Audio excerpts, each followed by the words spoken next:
Торайғыр ауылдық округ әкімі Мұхтар Молшин өз ағасына жер телімін алуға көмектескен.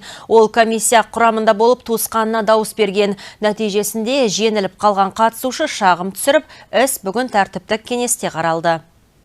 Жер телімін алу үшін Баянауыл ауданындағы 3 шаруа қожалығы өтінім берген. Олардың бірінің иесі Торайғыр ауылы әкімінің інісі болған. Ал комиссия құрамына әкімнің өзі кірген. Нәтижесінде ол өз інісіне дауыс берген. Мұхтар Молшин өз туысының қатысып жатқанын сол күні бірақ білгенін айтып ақталды.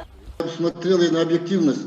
Тут я не смотрел родственные отношения. Мен туыстық қатынасқа емес әділдікке қарадым. Қателескенімді білемін. Қателескенім сол, мен шаруа қожалығындағы мал санына, аталмыш шаруа қожалығының аумағына қарадым. Молшин шаруа қожалығы конкурсқа алғаш рет қатысып отыр. Торайғыр ауылдық округінің әкімі өз інісі ұстайтын шаруа қожалығының жер телімі онсыз да кішкентай, ал малы көп деп түсіндірді. Басқа шаруа қожалығына қарағанда оған жер қажет деді. Ал тәртіптік кеңес мүшелері әкім туысы үшін дауыс беруден бас тартса да болатын еді деген шешімге келді. Нәтижесінде Мұхтар Молшинге лауазымына толық сай емес деген ескерту жасады.